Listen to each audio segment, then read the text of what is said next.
Hey guys, welcome back to the channel and welcome back to another layout update here on the Chessie Systems Canadian Operations channel.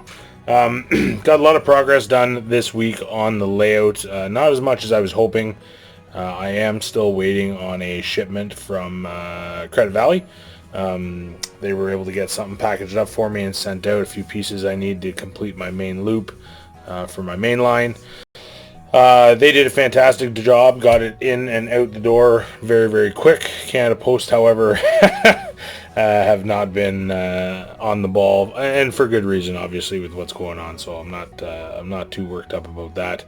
It will arrive in good time, I'm sure. So missing a few important turnouts, both a curved turnout, which I'll show you in a minute, as well as the start of the yard ladder. So without those turnouts, I'm kind of at a standstill, but it doesn't mean there was no progress. Obviously, I'll take you over the layout and show you what I've done, but basically as a walkthrough, I was able to get the rest of the track laid and secured in position. I'll take you through quick on how I did that. Very simple process and very common throughout model railroading in general.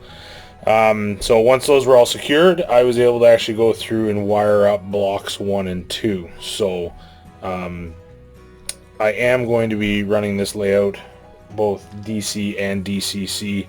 I'm going to be using a toggle switch. I'm going to try it at least. My father's been kind enough to gift me quite a bit of power, and a lot of it is DC. And a lot of the stuff he has is DC, so I want to have that flexibility, being able to run both.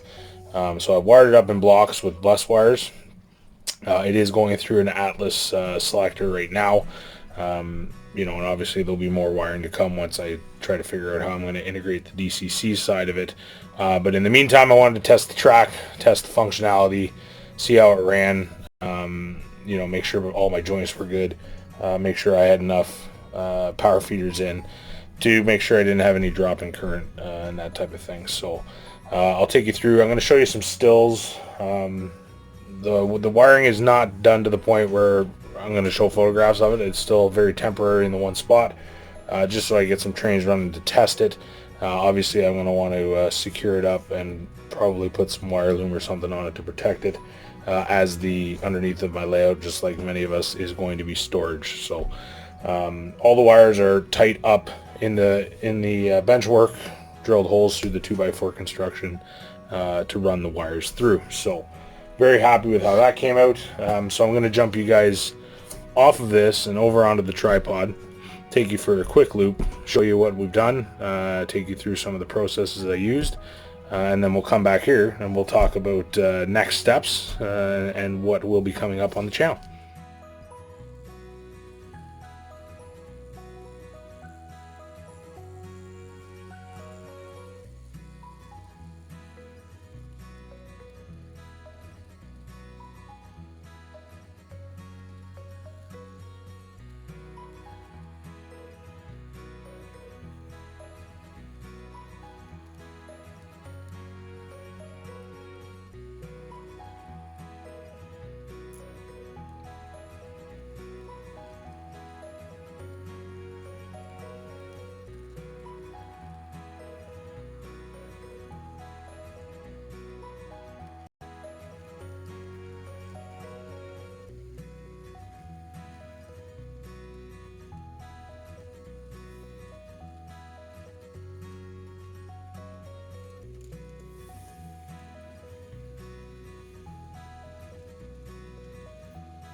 Okay guys, so there you have a basic run through of the loop as it stands. So a little more progress, as I said before in the video. Got the track secured. Did that using a very simple process involving DAP quick steel. You lay a thin layer of this on your road bed, and then spread it with just a cheap putty knife. You can get those at the dollar store, Canadian Tire, whatever. I then spread it out, and I go ahead and use push pins just to secure it until it sets up. That way I can get it nice and straight. I use a straight edge, so you can see there. Try to get the track as straight as possible. Let it set overnight. It actually sets up a lot quicker than that, but I like to leave it. So that got all the tracks secured that I can until I receive the missing pieces. So you can see the beginning of the ladder for the yard on this end, which would actually be that is going to be considered the east end of the yard. And if we come on back this way, you're going to see where I have my obvious gap in my track. So in this particular situation here, I'm going to have a curved turnout that's going to go in here, which is then going to open up into the ladder for the yard there. So I've been laying out some road bed, just trying to figure out what I want to do as far as my yard makeups go. Once again, I'm comparing the pictures of the yard from a couple different time frames. As I said in the previous video, the grain handling facility that exists today is on both sides of the yard. So you would have what would be your north side, and then over towards where the station would have been the south side of the yard. At the time, sort of the Chesapeake in Ohio, and then of course Chessie, I believe there was only the grain handling facility on the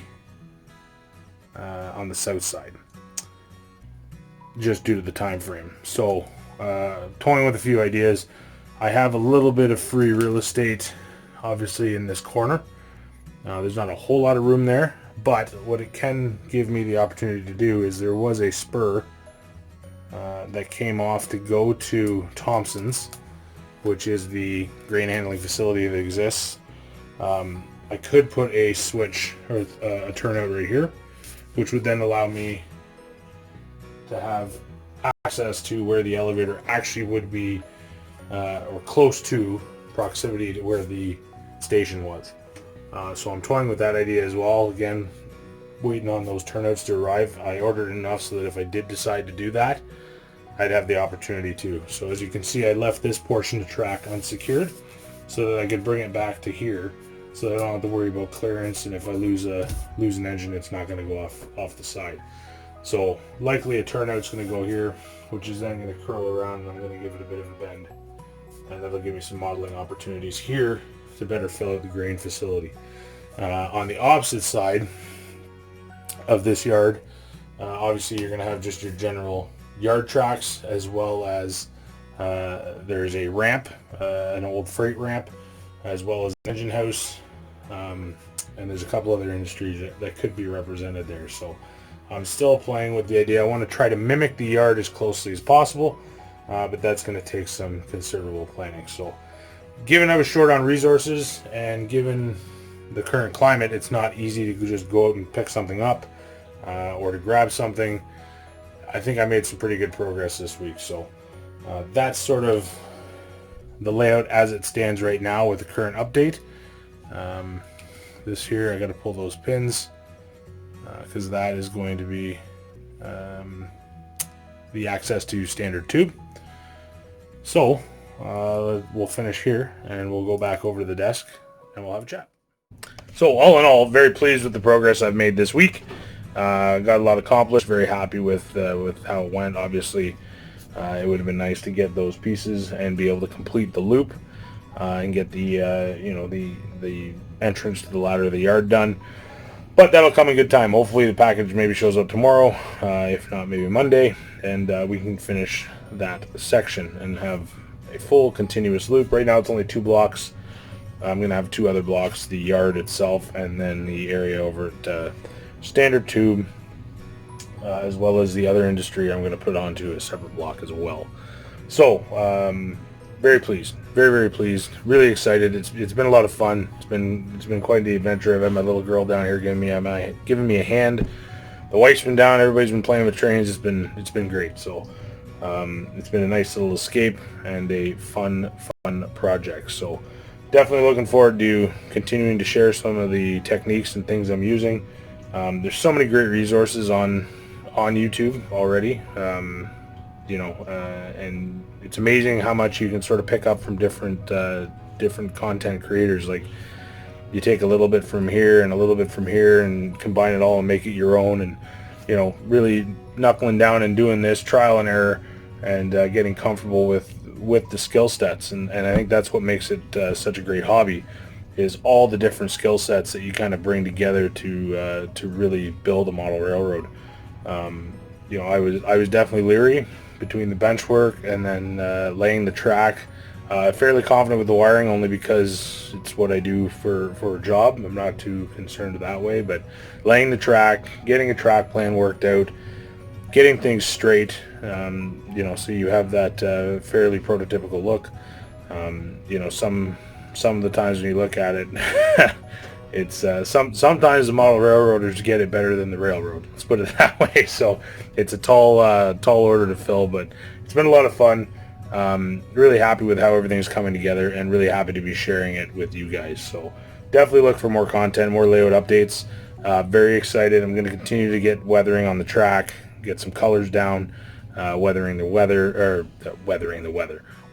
rail, and getting things ready for ballast. Obviously I've got some ballast sitting here. I'd really like to do that, but I want to get the paint down, get the weathering on the tracks done, ensure that doesn't in turn cause any electrical issues or wiring issues, contact points in the switches.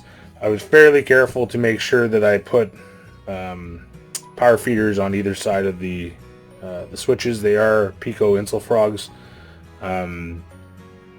but I wanted to make sure, they are very reliable switches from what I've heard and what I know from my dad using them, but I wanted to make sure that I wasn't relying on those points too much. So for the sake of it, at the point we're at, it was way easier to just drill some extra holes, drop some feeders down, and away you go. So very, very excited to start now. Once the main track is down, I can start drawing out, where I'm going to put roads, where I'm going to put farm fields, buildings, etc., things like that, figuring out where I'm going to put my signaling. That's another thing. I'd love if anybody has some comments or suggestions about a signaling system. I'm brand new to this, but I would love to, not only from an aesthetic standpoint, if they could be functional, or even if I could just flip it from red to green manually.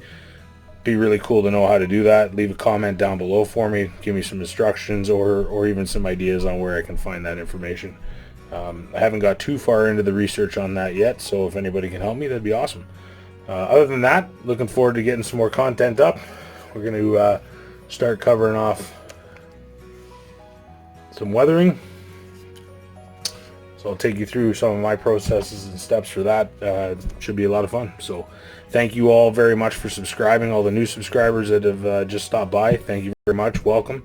Everybody that's been viewing, liking, commenting, it's awesome. Really helps to motivate me and keep me going, coming down here to get some more content filmed for you guys. So thanks very much, and we will catch you soon.